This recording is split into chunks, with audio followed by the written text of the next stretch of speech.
আরে সামাদ তুই বস বস বস। মাল খাবি লেখা? না না আমি খাইনি। আর তুই মদ খেয়ে গাড়ি চালাস কেন? একদিন এমন কেস খাবে না, সেদিন শিক্ষা পাবি। আর বলো না সামাদ ভাই, এই তো 10 দিন আগে একটা কেস খাইলো, তাও শিক্ষা হয় না। আরে ধরো তো মালই খাস না, তাহলে মালের বাবু কি করে বুঝবি রে? আসলে কি জানিস তো, মাল না খেলে না আমি স্টারিং করতে পারিনি জানিস। দেখ ভাই, তুই এসব কথা বলতে চাচ্ছিস কারণ তোর বাপ মা বেঁচে নাই, শাসন করার লোকও নাই। যেদিন তোর কাছে শাসন করার লোক আসবে সেদিন তুই এই মাউন্টেন ডিউর কথা ভুলে যাবি। আমার লাইফে কেউ আইবে না। কে আসবে জানিস? ও বাসি, নতুন কোনো আইটেম আছে নাকি? একদম নিউ আইটেম এসছে। শুনলি তো কি বললো, ওরাই আসবে আমার কাছে বুঝলি। আরে তুই তো ফ্যামিলি আছে, বউ তো নেই, বউ তো 3 বছর আগে মারা গেছে না। চল দুই ভাই মিলে এনজয় করে কি। না না আমি যাবো না, তুই যা। কিরে কোথায় যাচ্ছিস? ওই সামা, ওই সালা চল বাসি, নতুন কি আইটেম আছে দেখি।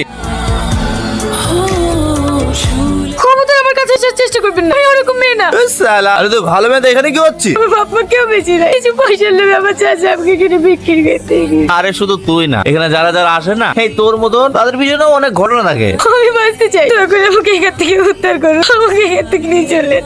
ওরা যা কার মুখ থেকে উঠেছিলাম। স্যার এখানে যায়।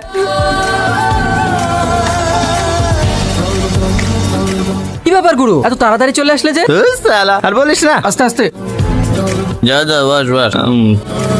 তো জি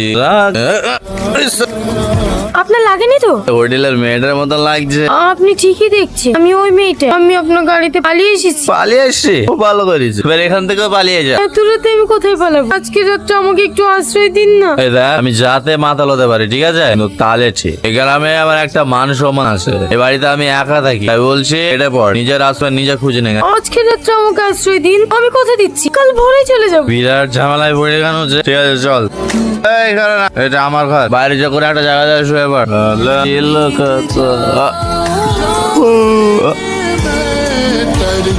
এ বাড়ি কার? শালা কালকে নেশার ঘরে কার বাড়িতে ঢুকে পড়েছে রে? তো আমারই বাড়ি, কিন্তু এভাবে সাজালো কে? আমি এই নিন আপনার চা। তুমি কে? কাল রাতে তো আপনি আমাকে আপনার বাড়িতে আশ্রয় দিলেন। নেশার ঘরে কখন যে কি করি।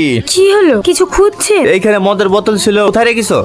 কি হলো বলো? ওইসব খেলে শরীরের ক্ষতি হয় তো, তাই আমি ফেল দিয়েছি। কি বলে? পেটে মাল্লা পড়লে আমার দিনটা বেকাচ্ছে। এমন ভাব দেখাচ্ছে যেন আমি ওর স্বামী। আর হ্যাঁ, সন্ধ্যার পরে যেন তোমাকে আমি না দেখি। এই আস্তে আস্তে। এইবার তোমার উচিত শিক্ষা হয়েছে তো? তোবার করে বলি, তুমি মাল খেয়ে গাড়ি চালিও না। এবার থাকো 2 মাস বিছানায় পড়ে। আপনার অ্যাক্সিডেন্ট কি করে হলো? কি ব্যাপার, তুমি এখনো যাওনি? বলছি তোমাকে 200 টাকা দিছি, একটা মালের বোতল এনে দাও। খুব নেশা চাপিছে। কি হলো ধরো? কি দুধ। কি তোমাকে মদ লাইছে বলে তুমি দুধ লাইছো? মদ খেয়েই তো নিজের এই অবস্থা করেছেন, এখন একটু ভালো মন্দ খেয়ে নিজেকে সুস্থ করেন। কি হলো, খান।